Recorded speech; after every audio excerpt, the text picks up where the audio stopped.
रुक करेंगे बिहार का। बिहार विधानसभा चुनाव के पहले चरण के लिए प्रचार का शोर थम गया है। अब सिर्फ डोर टू डोर कैंपेन चल रहा है। पोलिंग पार्टियां बूथों के लिए रवाना हो गई हैं। चलिए आपको ग्राफिक्स के माध्यम से पूरी जानकारी देते हैं। आपको बताते चले कि कल यानी कि 6 नवंबर को 18 जिलों की 121 सीटों पर वोटिंग होगी। पहले चरण में 16 मंत्रियों के अलावा महागठबंधन के सीएम उम्मीदवार तेजस्वी यादव की चुनावी किस्मत का भी फैसला होगा। 18 जिलों की 121 सीटों पर मतदान होगी। 122 महिला समेत 1314 उम्मीदवार चुनावी मैदान में हैं। 3,75,13,302 मतदाता प्रत्याशियों की किस्मत का फैसला करेंगे। पहले चरण में कुल 45,341 मतदान केंद्र है। मिथिलांचल, कोसी, मुंगेर और भोजपुर प्रमंडल के 121 सीटों पर मतदान होना है। मधेपुरा, सहरसा, दरभंगा, मुजफ्फरपुर, गोपालगंज, सिवान में वोटिंग होनी है। सारण, वैशाली, समस्तीपुर, बेगूसराय, खगड़िया, मुंगेर में मतदान पहले चरण में होना है। लखीसराय, शेखपुरा, नालंदा, पटना, भोजपुर और बक्सर में भी वोटिंग होगी। सबसे ज्यादा 72 सीटों पर चुनाव लड़ रहा है आरजेडी। 24 सीटों पर कांग्रेस, 14 सीटों पर सीपीआई-एमएल के उम्मीदवार, 6 सीटों पर वीआईपी, सीपीआई और 3 सीट पर सीपीएम के प्रत्याशी। 6 सीटों पर महागठबंधन में फ्रेंडली फाइट। 57 सीटों पर जेडीयू, 48 सीटों पर बीजेपी लड़ रही चुनाव। 13 सीटों पर एलजेपी रामविलास, 2 सीट पर आरएलएम, 1 सीट पर हम के प्रत्याशी चुनावी मैदान में। 119 सीटों पर जनसुराज और 8 सीटों पर किस्मत आजमा रहा एआईएमआईएम। पहले चरण में नीतीश सरकार के 16 मंत्रियों की अग्नि परीक्षा है। तो बड़ी खबर आपको बता रहे हैं। कल का दिन बेहद महत्वपूर्ण। बिहार के विधानसभा चुनाव के मद्देनजर कल 6 नवंबर यानी कि पहले चरण का मतदान होना है। 18 जिलों की 121 सीटों पर कल वोटिंग होगी। 2020 के नतीजे आपको बता रहे। 42 सीटों पर आरजेडी, 32 सीटों पर बीजेपी, 8 सीटों पर कांग्रेस, 7 पर माले, 4 पर वीआईपी, 2 सीट पर सीपीआई सीपीएम की जीत हुई थी। 61 सीटों पर महागठबंधन, 59 सीटों पर एनडीए का कब्जा था। 1 सीट पर एलजेपी रामविलास ने जीत दर्ज की थी। 42 सीटों पर आरजेडी, 32 सीटों पर बीजेपी, 23 पर जेडीयू की जीत हुई थी। 8 सीटों पर कांग्रेस, 7 पर माले, 4 पर वीआईपी, 2 सीट पर सीपीआई सीपीएम की जीत। 61 सीटों पर महागठबंधन और 59 सीटों पर एनडीए का कब्जा हुआ था। ये हम आपको पहले चरण की वोटिंग की जानकारी दे रहे हैं। पहले चरण में 2020 के जो नतीजे थे उसकी जानकारी हम आपसे साझा कर रहे हैं।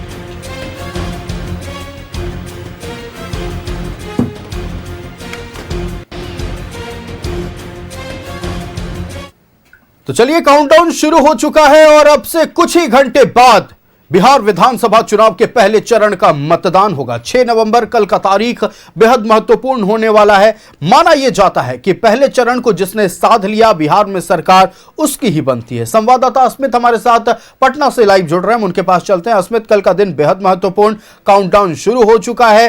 कल कई दिग्गजों के भाग्य का फैसला जनता करेगी और साथ ही यह भी माना जाता है कि जिसने पहले चरण को साध लिया उसने समझ लीजिए सरकार अपना बिहार में बना लिया। बिल्कुल, लोकतंत्र के सबसे बड़े महापर्व की खूबसूरत तस्वीर शुरू हो गई है। आयुष, मेरे पीछे देखिए जिस तरह से ईवीएम डिस्पैच हुए हैं और अपने अपने बूथों पर ले जाने की प्रक्रिया भी शुरू हो गई है। इस समय हम पटना के गांधी मैदान के इलाके में मौजूद हैं और मेरे पीछे जो लोग निकल रहे हैं वो बीएलओज हैं दरअसल, और ये सभी अपने अपने बूथों पर ईवीएम्स लेके पहुंचेंगे और कल सुबह 7 बजे से मतदान भी शुरू हो जाएगा। एक बार तस्वीरें देखिए, मेरे ठीक पीछे जो लोग पहुंच रहे हैं, जो ईवीएम जिनके हाथों में हैं, वो इस समय ईवीएम्स को अपने बूथों पर ले जाने की प्रक्रिया में हैं और अभी से थोड़ी देर बाद पटना के अलग अलग जो जिलों में बूथ बनाए गए हैं वहां पर ईवीएम्स पहुंच जाएंगे।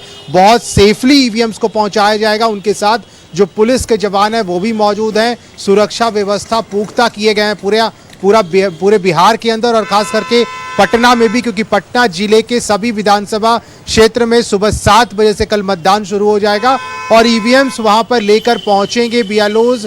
ईवीएम्स को वहां सेफली रखा जाएगा और कल सुबह उसी से जो मतदान की प्रक्रिया है वो शुरू हो जाएगी और लोकतंत्र के सबसे बड़े महापर्व की सबसे खूबसूरत तस्वीरें इस समय पटना में और पूरे बिहार में देखने को मिल रही है, जब कल सुबह 7 बजे से मतदान होगा और इसको लेकर के जो पटना के जिलाधिकारी हैं, पटना के एसएसपी हैं, वो खुद अपने जो बूथ हैं, जो पटना के अंदर बूथ बनाए गए, उन बूथों पर जा रहे थे। पीछे देखिए लगातार लोग पहुंच रहे हैं ईवीएम्स को लेकर के। यहाँ मेरे ठीक बगल में बांकीपुर गर्ल्स स्कूल है, जहां से ईवीएम्स को डिस्पैच किए जा रहे हैं। पटना के अंदर एएन कॉलेज है, वहां से भी जो डिस्पैच किए जा रहे हैं ईवीएम्स। तो देखिए किस तरह से लोग जो हैं, ये तस्वीरें देखिए पटना के गांधी मैदान इलाके से, जहां पर ईवीएम्स को लेकर के यहां से रवानगी जो है वो हो गई है और पिछले 2 घंटे से ये प्रक्रिया लगातार जारी है, जहां पर अपने बूथों पर जैसे ही ईवीएम्स पहुंचेंगे और उसकी पूरी प्रक्रिया पूरी होगी तो कल सुबह 7 बजे से मतदान भी शुरू हो जाएंगे। शाम 6 बजे तक मतदान होना है, उसको लेकर ये अंतिम चरण की तैयारी है, जब ये ईवीएम्स को वहां पहुंचाए जाएंगे बूथों पर और सबकी जिम्मेदारी सौंपी गई है, जिम्मेवारियां हैं कि कैसे आप इसे सुरक्षित जगह पहुंचाएं और फिर कल जो सुबह 7 बजे से मतदान की प्रक्रिया है वो भी पटना और बिहार के उन 18 जिलों के लिए शुरू हो जाएंगी, जहां पर लगातार जो लोग हैं वो अपने नई सरकार के लिए, नए विधायक के लिए मतदान करेंगे। निश्चित तौर पर स्मित, देखिए कल का दिन बेहद महत्वपूर्ण होने वाला है।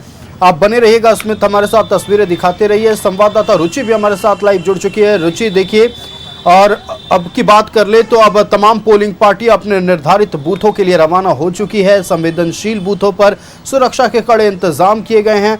आप इस वक्त कहां मौजूद हैं और फिलहाल कल होने वाले मतदान को लेकर क्या कुछ प्रक्रिया चल रही है, इसकी जानकारी साझा करें।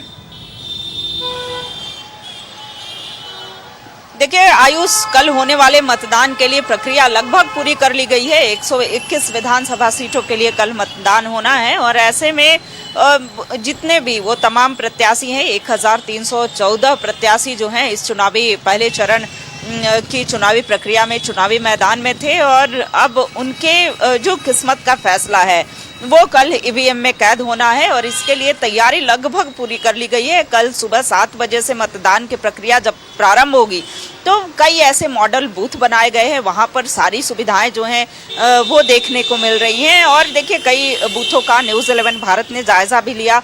वहाँ पेयजल से लेकर के यहाँ तक कि पे कैंटीन की सुविधा भी उपलब्ध है अगर लोग आते हैं और चूंकि पहले जलपान और फिर मतदान, तो ऐसे में अगर बिना जलपान किए मतदान केंद्र पर आते हैं तो पहले तो उनके लिए कतारें जो हैं वो अलग अलग बनी हुई हैं, चाहे वो पुरुष की बात करें, महिलाओं की बात करें या फिर सीनियर सिटीजन की बात करें, दिव्यांग जनों की बात करें, तो वो अलग अलग कतार जो है उनके लिए अलग फैसिलिटी है।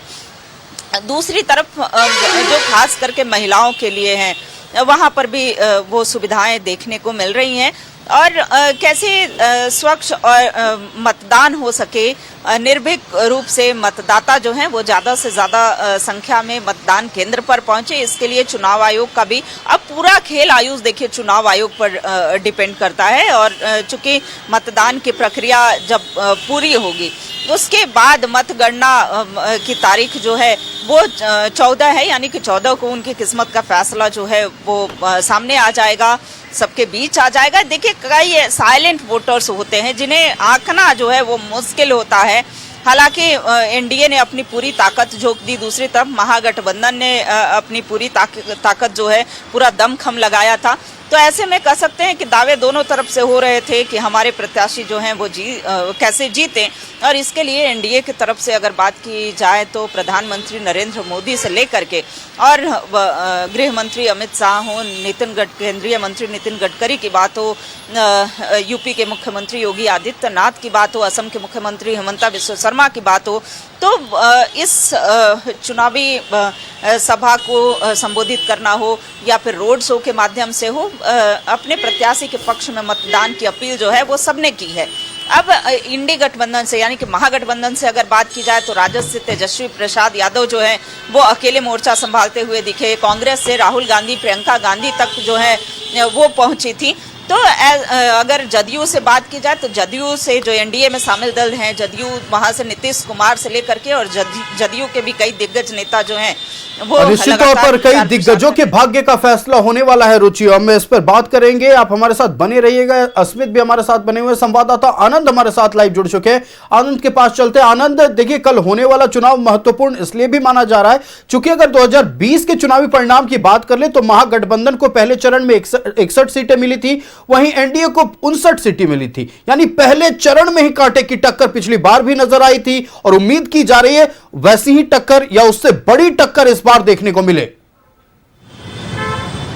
देखिए, अगर मैं अपने सूत्रों की बात करूं तो उसमें ये चीज सामने निकल कर आ रही है कि अब की बार एनडीए एक बड़े मार्जिन के साथ आगे बढ़ेगी और जो एनडीए ने सर्वे कराया है उसमें अब तक जो सर्वे में चीजें सामने निकल कर आ रही कि एनडीए 140 सीटों पर आगे चल रहा है, यानी जीत लगभग मानी जा रही है। और उसके साथ अगर बीजेपी की बात करूं तो बीजेपी ने जो सर्वे कराया उस सर्वे में उसकी लगभग 10 से 12 सीटें वर्तमान जो सीटें उससे ज्यादा आ रही हैं। और कहीं ना कहीं इस बार ये चीज भी सामने उस सर्वे में निकल कर आई है कि जेडीयू ज्यादा मजबूत होगी पहले 2020 के जो मार्जिन रहा है, क्योंकि जो पहले का दौर था वो पूरी तरह से विपरीत था। एलजेपी चिराग पासवान सीधे तौर पर जेडीयू से चुनावी मैदान में थे और सीधे तौर पर जेडीयू के उम्मीदवारों के सामने उन्होंने अपना उम्मीदवार खड़ा किया था, जिससे सियासी तौर पर जेडीयू को नुकसान हुआ था। लेकिन अब की बार की अगर बात किया तो अब की बार ये पांचों पांडव, यानी जो एनडीए कहता है वो पांचों पांडव, जिसमें चिराग पासवान, बीजेपी और सीधे तौर पर उपेंद्र कुशवाहा, जीतन राम मांझी और जेडीयू, ये पांचों पार्टी एक साथ ही लड़ रही हैं और पूरी ताकत के साथ लड़ रही हैं।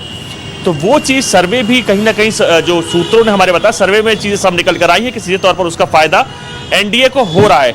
लेकिन अब आपको समझना होगा जो समय है वो समय अब टिक टिक करते कुछ ऐसे दौर पर पड़ चुका है और सीधे तौर पर अब जो गेंद है वो मतदाताओं के पास है। जो तमाम नेताओं ने वादे करे, इरादे बताए अपने, तो अब उसके बाद अब उन वादों इरादों के बाद अब जनता का मत, यानी जनता को किस पर विश्वास होगा, वो कल वो चीजें सामने निकल कर आएंगे। और कल पहले चरण की 18 जिलों की 121 सीट पर वोटिंग होनी है, जिसके बाद कई बड़े नेता, जिसमें आप चाहे तारापुर से सम्राट चौधरी की बात की जाए, नितिन नवीन जो कि वर्तमान में बिहार सरकार में मंत्री हैं उनकी बात की जाए, तेजस्वी जो कि महागठबंधन में सीएम उम्मीदवार हैं उनकी बात की जाए, तेज प्रताप की बात, ये कई ऐसे नेता हैं जो सीधे तौर पर उनकी जो किस्मत है वो ईवीएम में बंद हो जाएगी। तो यही कारण है कि लोग निश्चित तौर पर देखिए बड़ी जानकारी है, चूंकि 16 मंत्रियों की किस्मत कल दांव पर लगी हुई है। 16 दिग्गज जो चुनावी मैदान में हुंकार भर चुके हैं, अपने दावे अपने वादे को जनता के सामने रख चुके हैं। अब जनता की बारी है कि आने वाले समय में क्या फिर से उन 16 मंत्रियों के मंत्री पद पर बैठाना चाहती है। खैर ये तो बाद में डिसाइड होगा जब जिसकी सरकार बनेगी, कैबिनेट विस्तार जब अपने हिसाब से लोग करते हैं उस वक्त ये तमाम बातें होती हैं। ये बात की बात है। कल की सबसे महत्वपूर्ण बात यह है कि कल कई स्टार प्रचारकों के साथ साथ कई दिग्गजों की किस्मत भी दांव पर लगी हुई है। हमारे साथ आनंद, रुचि और अस्मित जुड़े हुए थे। आप तीनों का बहुत धन्यवाद हमारे साथ जुड़ने के लिए और तमाम जानकारियां दर्शकों तक पहुंचाने के लिए।